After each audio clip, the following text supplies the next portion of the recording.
Ladies and gentlemen, welcome to It's Rainmaking Time.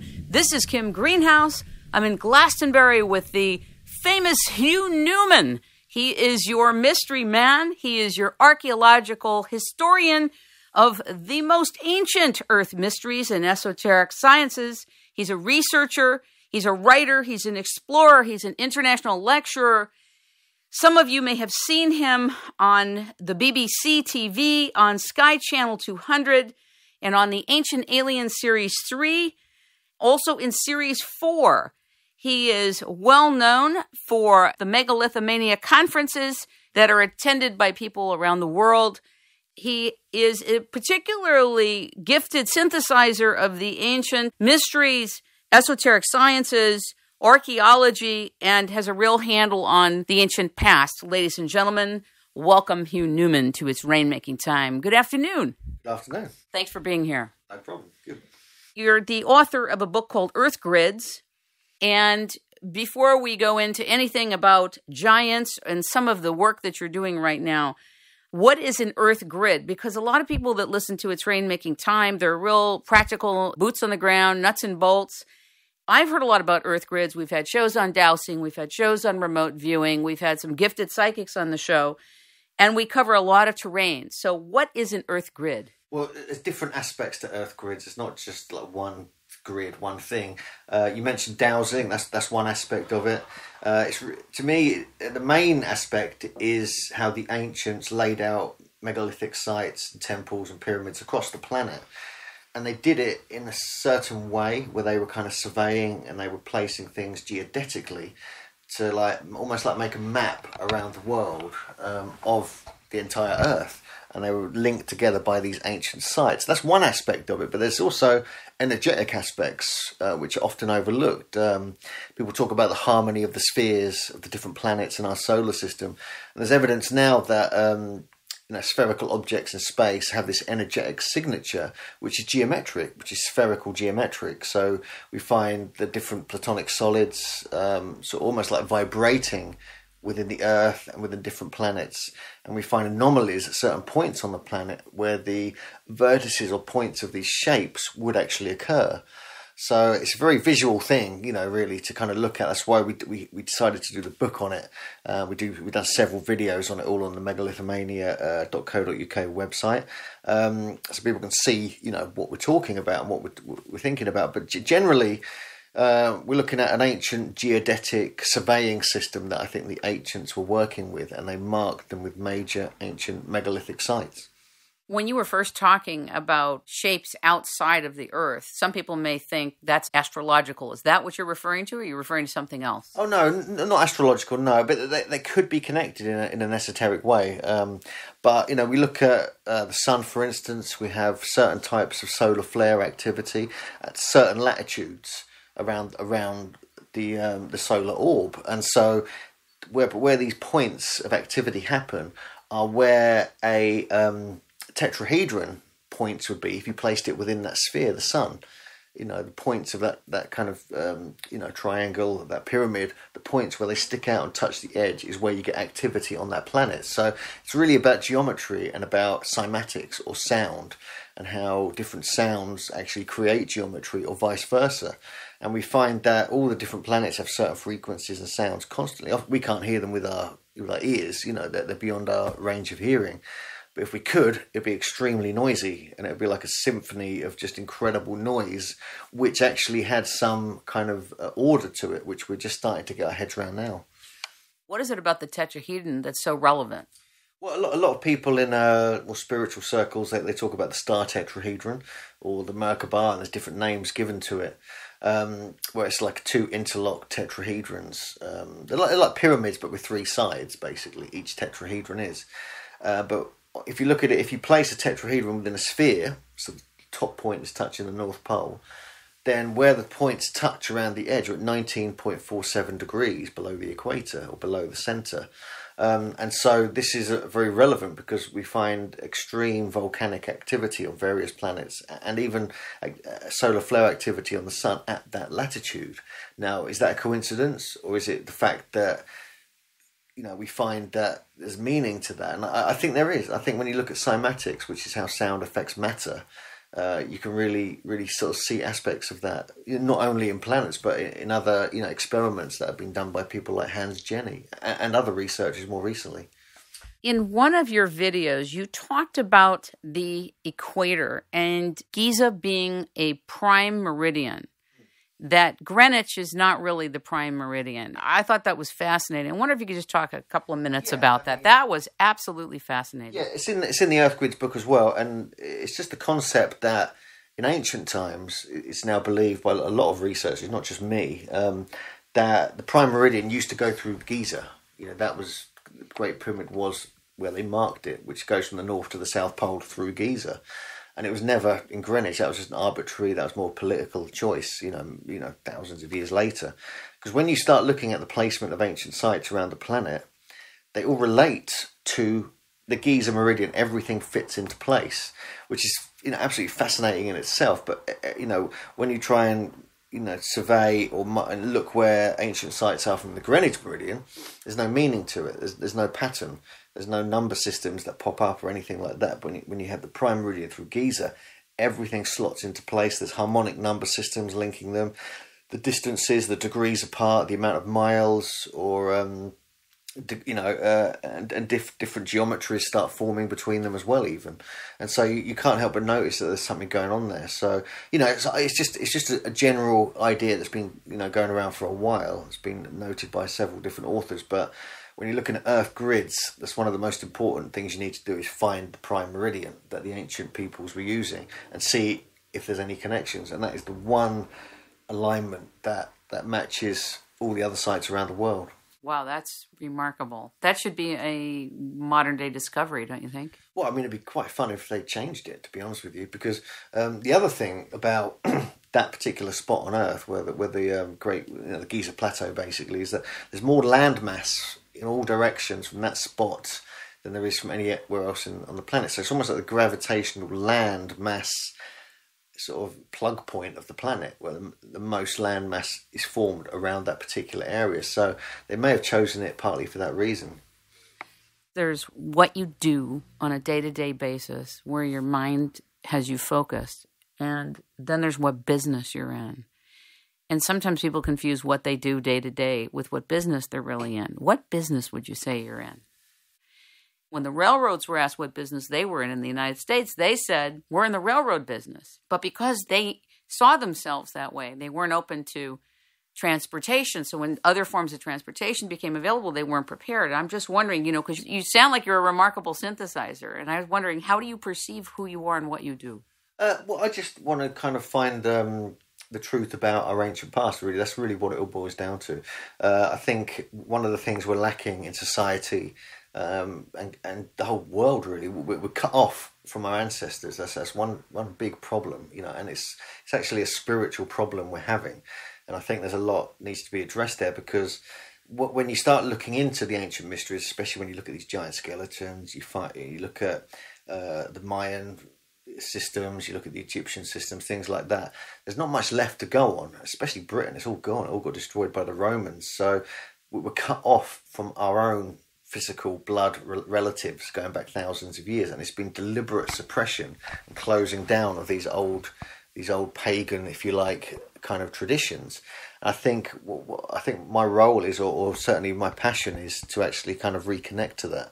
And one of the main things you got to do there is study. You got to read, you got to study, and you have to visit these sites with a very open mind, and not just taking what you physically see with your eyes, but actually taking what, the sense of the place, what your ancestors were doing there, the energies of the place, why they chose that particular spot, how does it relate to other sites. I'm just trying to get into the mindset, really, of our ancestors, because I think if you don't know who you were, you don't know who you are now. We know that the history books really don't tell us the history of who we are, and we're not going to get there from the history books. So do you think that you're part of maybe a team of people, maybe not an exact precise team, but a group of people around the world that are going to uncover who we were? How did we start out? How did we really get here? Do you think you're going to link it all together, or do you feel like you know but you can't say yet? I mean, there's a network of researchers and Right. authors. There's a lot of us, and we all kind of support each other, help each other out, share research, and this, that, and the other. So it's all a good energy with it, really. And yeah, we're all on the same path, really. We're all looking for the truth about our past, and there's so many amazing sites and temples and experiences you have with these places, and legends and folklore, and the best bits are the ones that are deliberately covered up and suppressed. It makes you want to look even more. You mean like the ones that Michael Cremo, we had him on a few years ago, and I was in shock then, just with what was covered up. I was stupefied. Yeah, like Michael Cremo, he's a legendary figure in this whole. Well, he's actually spoken in Glastonbury at our Megalithomania Conference a couple of years ago. He's great, and when I first read his books, that was one of the breakthroughs. It's really hard to take on. It's unbelievable. It's just mind-blowing how much is being covered up. Yeah, because his stuff goes back millions of years. So it's very strange. You know, I'm more into the megalithic cultures, which go back... Nowadays, they stretch back to like 12,000 BC, with sites like Göbekli Tepe, which is relatively recently been uncovered. But other sites are now being... there's questions about the dating of other sites around the world. And even at Stonehenge, the wooden post holes there... and some of the newer discoveries they're making go back 10,000 years. So we're pushing the dates back, which is very interesting in itself. But to me, I'm just fascinated as to why it's being covered up. Why is stuff not? Why isn't this stuff like academically available to everyone? There's an issue really. I mean, there's alternative researchers like myself. We're not scientists. We're not archaeologists. We're just, I'm like an antiquarian. That's what I call. That's what I am, really. Describe that to the audience. It's an old English term. Antiques, right? Not antiques. No. An antiquarian is someone who loves researching and discovering ancient things. That's all it is, really. And it's a non-professional passion for these ancient mysteries. And I think it's a term that I really like because you don't have any blinkers on. There's no agenda. There's no paradigm you have to stick to. You can just do whatever you like, and you can have a completely open mind. And so, to me, all of us alternative researchers are antiquarians, and I love that term. It's my colleague, friend Stuart Mason formed the Antiquarian Society a few years ago to create this kind of new movement of that. So, I think an antiquarian is a good way of putting it. I think it should be used more. Because it's great. Archaeologists and anthropologists are great. I respect all the hard work they do. Don't get me wrong. They have to report to their universities is the difficulty. Yeah, I mean... And they have to answer for grants, right? It's the grants, it's the peer review, it's the paradigm, it's the closed-mindedness, which really bugs me and other people. So we think, I don't want to get a qualification. I don't want to have to, be peer-reviewed and questioned and then told my career's over if I say the wrong thing. I'm not interested. I just want to do what I love. And I think that's what... a lot of researchers have realised they can just do it for the fun of it and just write books, publish websites, do this, that and the other. So I think it's very important to have that kind of antiquarian feel about it, to go in there with a passion, and like explore. Because often, a lot of the most major discoveries haven't been made by archaeologists or anthropologists. They've been made by, just people who are interested, antiquarians. So to me, that really rings bells with me. And some of the breakthroughs in archaeoastronomy, geomancy and geodesy have not been through universities. They've been through independent researchers. And this has been like this for, several hundred years now. Can you clarify terms, too, about what is geomancy? Geomancy is, it really is... dowsing in one sense. Dowsing is geomancy. It's just basically study of divining the earth. That's kind of what it means. And you connect with the different realms here, the different elemental realms. You harmonize the earth energies and the underground water. And basically it's about finding harmony within the landscape, within the house, within oneself. It's really kind of a very, very ancient tradition, which I think all the ancient megalith builders were working with. And we know it was very ancient because of Feng Shui, because of the traditions in the ancient Far East. Do you dowse? Yes, I do dowsing, yeah. Do you consider yourself pretty good at it? I'm a reasonable dowser. I think it's the best way of putting it. I do dowse whenever I travel, I go to sites, but I don't rely on it to get all the answers. I just do it as one aspect of my research. Who were you before all this?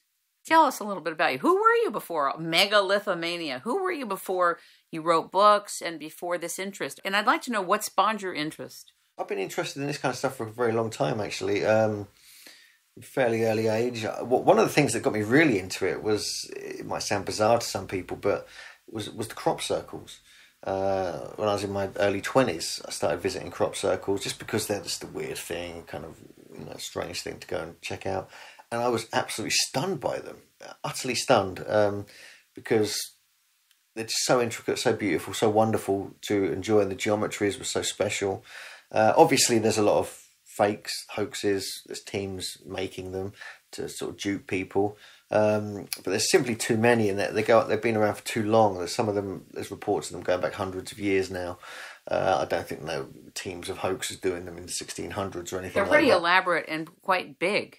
Yes, it takes time to do them. Yeah, I mean, and I believe many of the most major ones are made by people nowadays, and I admit that, and I don't really mind. I'm like, whatever, it is what it is.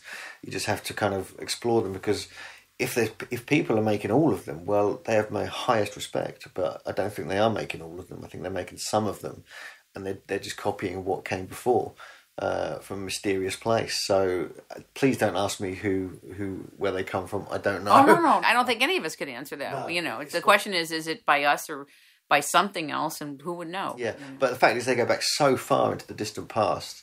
I found records of them in the 1600s in East Anglia. There's even sort of hints of them in the Old Testament, which is very strange. And there's reports in the 1800s which have been noted. And there's a quite deep history of them, and so that kind of drew me into the ancient landscape around Wiltshire and Somerset and Glastonbury and other places like that. And that's what opened me up to this idea that they were somehow connected with the megalithic sites. It's almost like the megalithic sites were kind of involved in the creation of these crop circles, and perhaps even crop circles appeared thousands of years ago, because we know they were growing, wheat and things like that a very long time ago now. And they built megalithic sites where crop circles formed. So there's theories like that been going around. But it's the earth energies as well which really fascinated me. That's why I got into dowsing, because I found that earth energy currents were moving around within these crop circles, and they joined up with stone circles, which is very strange. And this is kind of ridiculed pretty much. For some reason, it's perceived, unless one is in it and really understands it, it's perceived as airy-fairy, it's perceived as not credible, it's perceived as unreal and fantasy realm and metaphysical mumbo-jumbo, but there's something to it for sure. No, it's been around for too long to dismiss. And also there's been some very good research which has been scientifically peer-reviewed and published in academic journals, which is basically put it all on the table that in fact these sites, these megalithic sites and these crop circles do have energetic principles that cannot now be denied, because they've been published now properly in scientific journals. One of the best researchers on this, who unfortunately died a few years ago, was John Burke. He was part of the Burke, Levin, Good and Talbot research team from Boston, and they scientifically decided to analyse crop circles, and they had labs and they were testing all the different things and so on and so forth. And they decided, John Burke himself decided to test the megalithic sites as well for this same energy signatures, and he was getting incredible results all around the world. And so he realised that, the dowsers, the geomancers, they were right all along. And he was very, diligent, scientific. He spent a whole day just testing one stone to see what the results would be at different times of day. And his results are startling, and they can be viewed in his brilliant book, which I think is out of print, but you might be able to get a copy, Seed of Knowledge, Stone of Plenty, by John Burke and Catch Halberg. I do cover some of his research in some of my videos on the website, which people can download. So there's a lot to be said for that now. He really broke the boundary of it and kind of enabled, dowsers and geomancers to be taken fairly seriously now. And I respect that, and I'm very open to that. And I think it's, you must look at the invisible aspects of these sites as well as the visible. We know also that the dowsers are taken seriously by the mining companies. Yes. Uri Geller is the best example. He was dowsing to help them find oil, and he was successful most times. And gold mining and everything else. So, but they keep that secret. Even you have electricians who like when they have to try and find the cables, the old cables in the roads. They've all got dowsing rods, all of them, and they kind of go out here. Yeah, I mean when we were filming the Search for the Lost Giants TV show in America, this guy came up who had to dig some stuff up out of the ground. He had a dowsing rod so he could find what he was looking for. Oh, that's great. And I was like, wow, this is really funny. And yet people try and dismiss it. And people are using it for practical things quietly. So yeah, there's a lot to be said for it. I think it needs to be, that needs to be addressed and not, don't worry about it being scientific. Just if people get results. That's it. It's all that's needed. Yeah. In California, like in other parts of the world, there's been a serious reported drought. I'm going to say reported drought. And one of the things that really drives me crazy is that any kind of water that you want to get, you can get it. Just douse for it and work with somebody who gets results more than not. And yet the news in California is that they're going to have to ration all this water and everything. And there's plenty of water in California. And it's like this in many parts of the world. Yeah, I mean, it's not part of the paradigm now. It's we've sort of gone into this sort of very scientific world, which is great. We've got amazing technologies and health and everything like that. Don't get me wrong, but there's an invisible world which we need to address, and to ignore it and pretend it's not there because you can't see it with your eyes, to me is almost ridiculous. It's almost like become a joke. That people are so adamant that it's not there because I can't see it with my eyes. I'm like, oh God, really? Can you see electricity? Can you see the wind? It's there. You can't deny it's there. It's real. And so it's just the same, it's similar things we have to deal with as researchers. We get attacked constantly when we kind of, challenging the status quo. Give us an example. Questioning the dating of sites, even though it's been carbon dated a very long time ago. These giant skeletons we're looking at in North America, there's a lot of ridicule about that. The list goes on, really. I mean, and just people talk about the A word, Atlantis. Like there was an ancient civilization going back 10,000 years. People laughed about it. There's no way there was any technology or anything 10,000 years ago. Blah, blah, blah, and then they find Göbekli Tepe, which is 12,000 years old. Hello, and that's an extremely sophisticated site, and it's vast. There's multiple stone circles on the hills in southeast Turkey, and yet they can't deny that it's physically there. They can see it with their eyes. So yeah. So there's a lot still under the ground we're going to find. Do you think that carbon dating is the most advanced form of dating any type of monument or site? Well, yeah, as long as you've got the right, you find the right sort of organic matter. Then yes, it's a good. Especially nowadays, it gets more and more accurate. So yeah, I think that's a good one. But I think there's different ones. There's sonoluminescence. There's another version of that developed by various people, including Robert Temple. When you can remove one bit of stone from another, you can see how much when it last saw light, and you can kind of work out within a few hundred years. So that's some things they've been doing on the Giza Plateau and getting some interesting results just a few hundred years earlier than normal. They're the best ones really, but also like looking at the astronomy and the archaeoastronomy, because if you can decode a site and it's based on astronomy and it was built according to these principles and used as a calendar system, because of precession of the equinoxes and the obliquity of the ecliptic and things like that, you can see the changes that have happened, and you can then pull back the sky to align with it and get a dating that way, which has been done a lot, but it's usually discredited because it's not physical. Talk to us about the best case scenario that your work could flourish in. Give us the best case. If you could blink your eye and have X produced, what's needed in the field to take the revelation of who we are and the ancient and new knowledge and synthesize it and get it to the public? What's needed? I think we need to kind of just rethink how we use these sites now. Don't necessarily have them as tourist attractions and we charge money to get in. I think that's one of the most frustrating thing. You get a random bunch of people who are trying to control and make money out of the sites. That really annoys me, because it's like it might be my ancestors who built it. It might not be yours. It might be mine, and you're not letting me go in there. The frustration of that is so intense when you start traveling and looking around the world. And I think we need to remove all payment to visit sites, and they need to be looked after by people with different skills, spiritual skills, engineering skills, and actually potentially, get the sites back to how they should be, and get them back functioning again. So there could be something we're missing because they're not set up properly anymore. They're not functioning. They're not doing what they're supposed to do. There could be something we don't even know about. There could be some kind of grid, energy thing we just haven't got a clue. So, there is a lot of evidence to suggest they were built to actually stabilize the planet, to actually almost like acupuncture points around the planet, and to have gravitational plug points like the pyramid to actually hold things in place and absorb seismic energy to reduce earthquakes and things like that. So there is a lot to be said for that, and I think we've lost contact with that.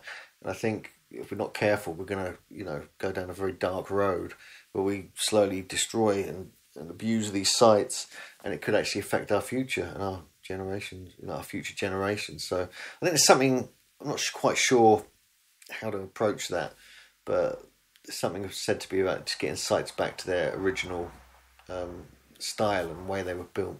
I'm under the impression now Stonehenge has some type of structure around it, and you can't come near the actual stones. That something was put around them so the public doesn't touch them, or what is it that was done? No, they've just got a fence around it, basically. That's all. And you can, if you go there on the summer or winter solstice or the equinoxes, you can go in the stones and have a party. Okay, good. That's why I go every time possible, because it's the best time to go, because there's hundreds of people having a great time, thousands in fact. There was actually 7,000 people there for the winter solstice. I was expecting there to be 100 people there, but it was warmer than it is today, and it's just fantastic. You get 40,000 people go there for the summer solstice, and it's great fun. The druids are there doing their thing. I love all the druids. They're maintaining the traditions, which I think is also very important, and they're holding on to the traditions. Whether it's exactly what the ancients were doing, who cares? They're doing their best, and I think they're doing a brilliant job at it. And also the druids, Stonehenge, Rollo and King Arthur and all these other people, who are fantastic people, they're the ones who challenge English heritage and enable access at the summer solstice and winter solstice and equinoxes, and maintain a level of open access for people. And if it wasn't for them, no one would be going there unless they were paying £30 to get in or whatever. So great. So it's good. So there's other roles, of holding on to the ancient traditions, also holding on to the ancient common law, the ancient laws of the land, if you like, and relating to these sites. When you travel and you're going into a site, do you work with any dowsers, or you just do the dowsing as part of what you do just to check in? Yeah, a bit of both really. If there's dowsers with us, great. Because often we do tours, we do organised trips, expeditions. We have a bunch of people coming from different parts of the world and just want to experience the sites. But often we get a bunch of dowsers coming, or some experts in geology or archaeologists or whatever. So we actually get a different take. So we actually end up learning, and it becomes a synergistic kind of thing. We do these. We started to do more and more tours to enable that, really, to become like a synergistic learning experience. It's more of a kind of, we discover things on these tours. We find new sites, or we find, artifacts, or we quest looking for certain things. So we have a lot of fun. And I think generally, if I'm on my own, I'll just take my kit. I've got various kit I have in my backpack. Dowsing rods. I have a magnetometer to check any readings, see if there's any fluctuations in the magnetism or the electromagnetism. Also have some very good apps you get now on your iPhone and iPads, which you can read, which pick up different aspects of magnetism. Plus you can, I've got a theodolite built into my iPad, so you can actually take very accurate readings of the site, GPS readings, measurements and alignments of certain planets and stars and sunrises. So you can do a lot now just with a small backpack full of kit. And I've now got a quadcopter with a camera on it, so you can get aerial shots and la-di-da. So the list goes on. There's like a nerd, explore a nerd pack. Now, you're producing a book on giants, correct? Yes. Talk to us a little bit about that. Yeah, I'm working with a friend of mine, Jim Vieira, who's based in Massachusetts. We've been researching the giants for a very long time. I've been looking into it for about 6 or 7 years now. It's all in North America as well. That's the weird thing. I first came across... He knows my head is bigger than the Brits. And I don't know how they let me in the country, actually. I don't know. You're too tall. You're too tall. But initially it's the work of Ross Hamilton, who's who we call the godfather of giantology. He's based in Cincinnati, Ohio, where you get most of them are found. But they're all found in the mounds, these skeletons. They're all reported in newspaper reports, scientific journals, Smithsonian, ethnology reports, town histories, etc., private letters between doctors and things like that, for over 100 years, between the early 1800s to the early 1900s. And tens of thousands of these were found. We've got over 1,500 reports. And the problem is, most of the skulls have now disappeared. They've been taken over. The Smithsonian found it itself, and then they got involved. And, to cut a long story short, they disappeared most of the skeletons. There's big questions of why they did it. But we have literally hundreds of reports of the Smithsonian collecting the bones.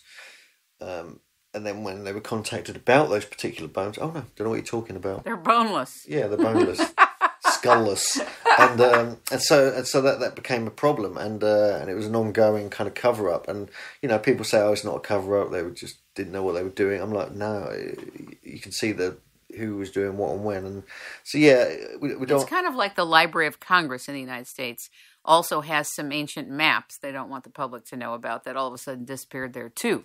Yeah, and it's quite a long story, this. And if anyone's, to get the full picture, a rough picture of this, there was a TV show we just did. It's just finished on history. It's probably being repeated. The History Channel. Yeah, Search for the Lost Giants, it's called. And Jim and Bill Vieira, brothers, are starring in it, and me and Ross are in it as well. Fantastic. And we're almost finished our book. We're going to finish our book off over the next couple of months, called Giants on Record.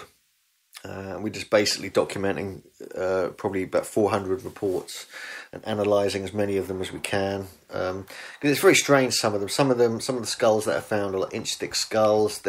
Some of the skulls are 36-inch circumference, which is if you imagine a 36-inch waist, not far from mine, that is the size of a skull. We look at it's twice as big as your skull. It's insane. And also some of the skeletons go up to the majority of them between 7 and 10 feet tall. Some have 2 rows of teeth. Some have the teeth molars at the back here around the front as well. So it's very strange dental anomalies. And some even have horns, which is even weirder. So there was and some of them are dated to 8,000 years ago, 9,000 years ago in the different parts of America. Was most of them were found dated to about 1000 BC, the Adena period, and then the later Hopewell period. Are there certain researchers that actually have access to these bones? Haven't been taken and seized and hidden. Let me get back to that. So we have the Smithsonian, who disappeared 99% of the bones, and then some of them were on display up into the 1900s and 20th century, 21st century. Until 1990, there was some on display. They were just literally in museums, private collections. They were going around a circus or, fairground attractions, things like this.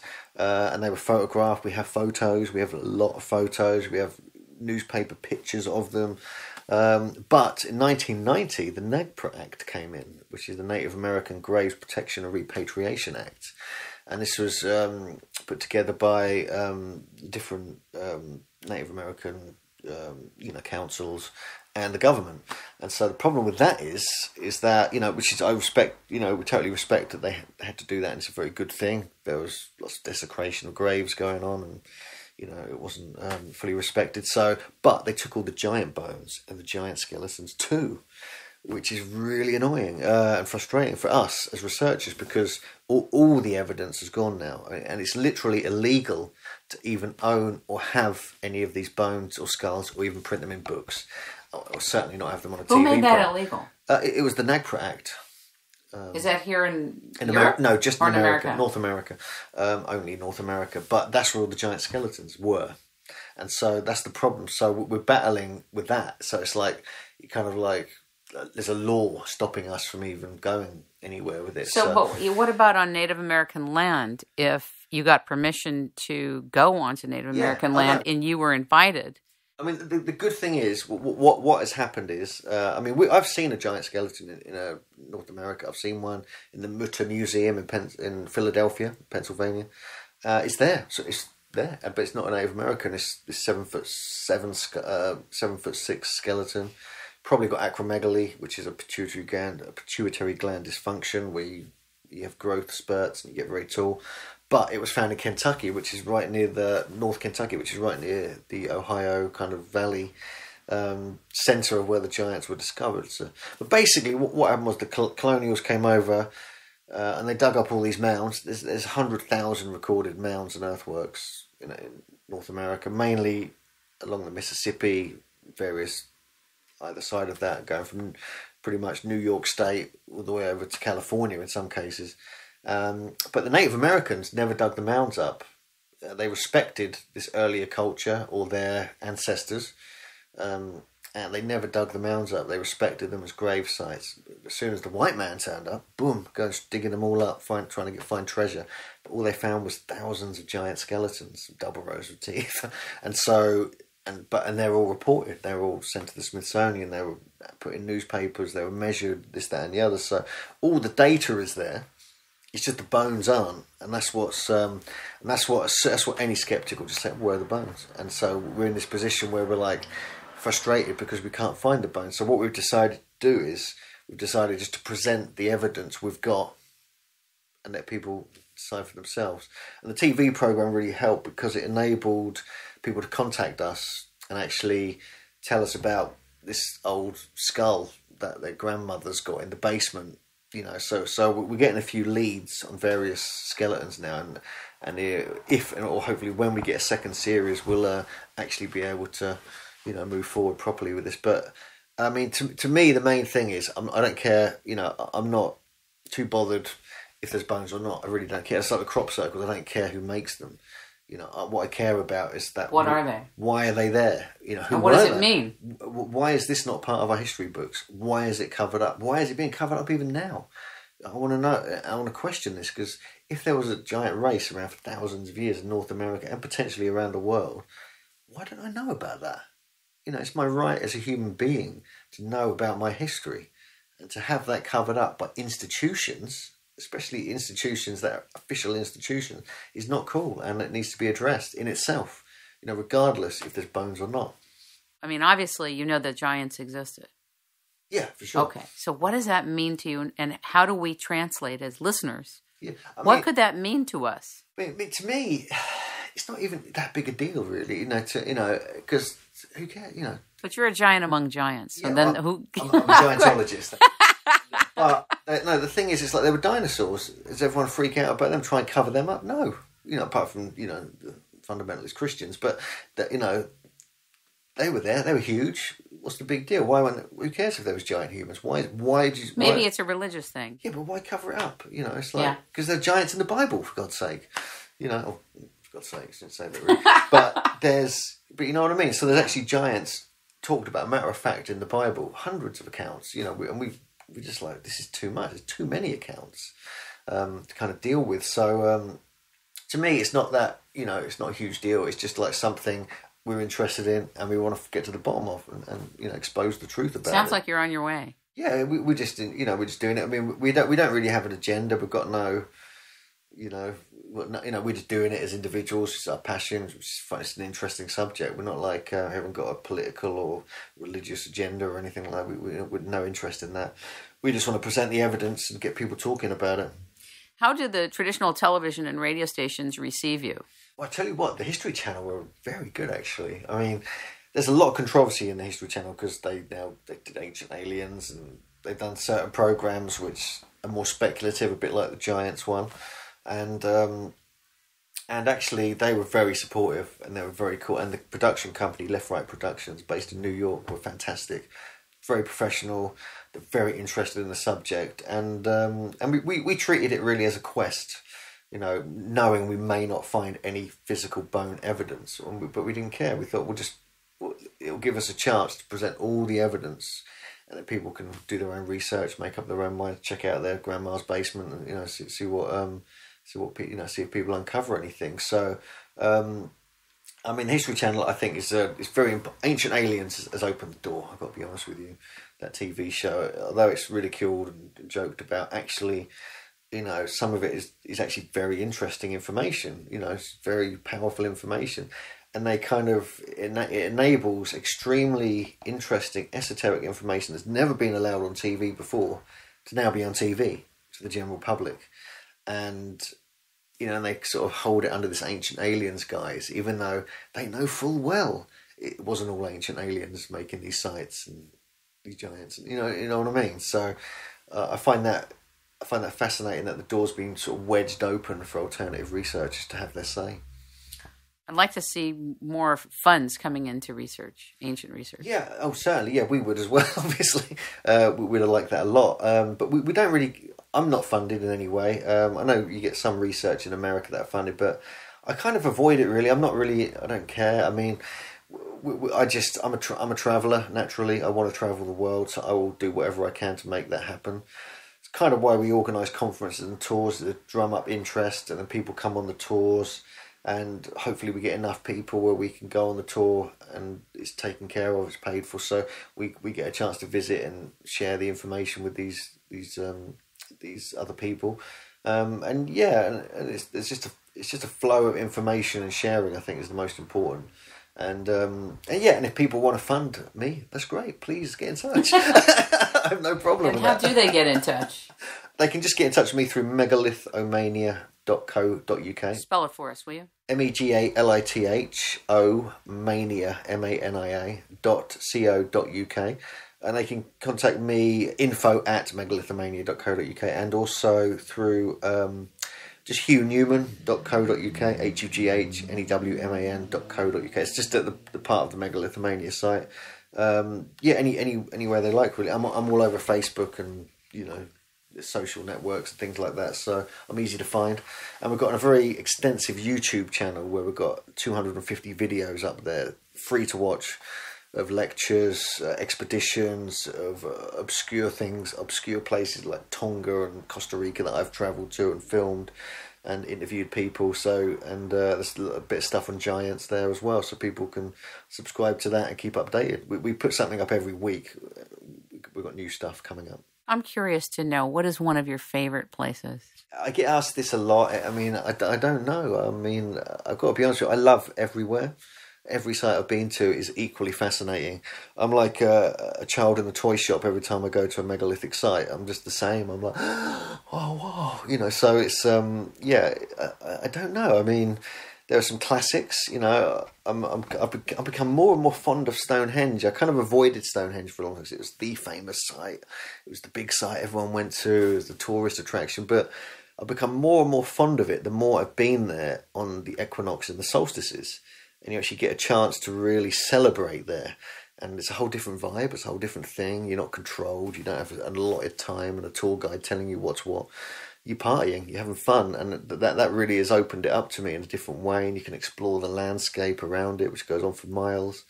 So Stonehenge is obviously one of the ones. There's a couple of really obscure sites. There's a place in Costa Rica called Finca 6, down in a town called Palma Sur. It's where some of the Costa Rica megalithic spheres are actually in situ, still buried in the ground. There's something magical about that site because it's just one of the most abstract, unusual megalithic sites on the planet, where there's just hundreds of perfect megalithic spheres were produced, some 9 feet wide, and just put into all these strange positions in geometrical patterns across the whole south part of the country. I'm like, this is just too weird. And there's no other megalithic construction, just spheres, just perfect spheres. I'm like, why is that there? And it's one of the most baffling, unusual places I've been to, I think. Peru is another one. I'm obsessed by Peru and Bolivia. Tiwanaku, Pumapunku, Sacsayhuaman, all the place all down there. We go there every year with Brian Forrester. We do tours there. We'll do one there in June with Andrew Collins, who's a fantastic researcher. And another, we're doing two this year. We can't help ourselves. Any opportunity to go back there, I take it. So we're going You back. probably had a life in Peru. I must have done. I must have done. You probably built the place. Well, Who knows? yeah, who knows? You know. Maybe you were maybe you were the general contractor. Well, yeah, I was like the foreman of the construction site. Who knows? You've been to Egypt. Yeah. What do you think? What do I think of it? Come on, God, give us the essence of your take on Egypt. Well, it's the extremely old kingdom Egypt which fascinates me. I love the Giza Plateau is particularly compelling, and the Assyrian, Abydos, them two sites do it for me. They're just utterly mind blowing because they're a much earlier culture, in my opinion, much earlier, sort of Sphinx era, 10,000 BC kind of thing, and the polygonal megalithic sophisticated construction there it matches almost precisely that in Peru, Bolivia, and so they're the same architects in my opinion, and I'm wondering why that isn't common knowledge and why that's dismissed by academics, because it's remarkable. You don't build like that and then build like that somewhere else in the world at a different time for no reason. There's a design spec behind it which goes back to the very distant past by a very sophisticated bunch of geomancer, wizard, priests, whatever you want to call them, who kind of knew what they were doing. And this is actually where the Freemasons kind of came from, is finding out all this high knowledge of stone construction in Egypt and other places. So there's probably a lot of good we could find out about Freemasonry, yes? Yeah, I mean, I've got some friends who are high-level Freemasons, and they're just great. They're just like, they've told me a lot about it. You know, they're not supposed to probably, but don't mention their name. No, keep it a secret. But they have. It's not a big deal now. I don't think it's that big a deal. I don't think there's a big conspiracy. I mean, I think there's certain Freemasons who are probably dodgy, like there is in other aspects, and they're the ones that get remembered because they're Freemasons. But the Freemasons I've met aren't bad people. They're great. They're lovely guys, you know. So I don't know. I'm not into Freemasons. I wouldn't know, but I think they hold on to traditions, which I respect. You know, like the Druids do. I think there's an art to holding on to traditions, and at least they've done that. You know, I think they have to be sort of credited for that. Whatever other stuff they get up to, I don't know. But just an interesting side note, I just posted a video on our YouTube channel. It's on Facebook, it'll be on our website soon. I was actually at the Giza Plateau on December the 21st, 2012. Wow. At 11 a.m. when the actual, weirdly, I know it's a weird sort of cosmic time everyone talks about. That's actually when the solstice was. It was actually at 11. And exactly at that time, I filmed an orb moving across the Giza Plateau. Oh my God. And I had some friends photograph it from different angles. And it's very strange. And I've just, for 2 years, I've hesitated about putting the video up. Are you concerned it'll derail the work that's done, or you just don't want to go there? No, I just thought it was a bit, I didn't know what it was, so I didn't, but I just thought I'd just add that. I just posted that up and I'm just looking for people's opinions on it. So what did you call that video? Oh, just strange light orbs on the Giza Plateau or something like that. A Giza. I'm dying to see it now. Yeah, and I want all the It's Rainmaking Time listeners to tune into that. Check it out. Yeah, write what you think. Yeah, well, we can stick it on your website or something. But yeah, no, for sure. No, but I'm just interested in. I'm interested in that side of things because this light phenomena does happen at sites, and I think many of these sites are built upon seismic areas where there's fault lines and things like this, and you do get natural earth lights where you get underground stone rubbing against each other. You know, the piezoelectric effect when you get these orbs appearing above the ground. But this one moved along, and this is very similar to the ones you see around crop circles that have been filmed around crop circles. So that fascinates me because there's almost like an intelligence behind them. So that interests me. I don't think it's aliens or anything like that, but it's a phenomenon that's ignored, and I think, light phenomena at sites is a very important thing, and you just mentioned Giza, so that's why I mentioned that. Yeah. Hugh Newman, it's a great pleasure and honor to meet you and have a chance to talk with you. I know you're very busy, and thank you for reconnecting us to the earth and our ancestors and for the work that you're doing, and we look forward to hearing more from you. Thank you very much. Thank you. It's Rainmaking Time. It's Rainmaking Time. There you go. Thanks so much. That's cool. Pleasure.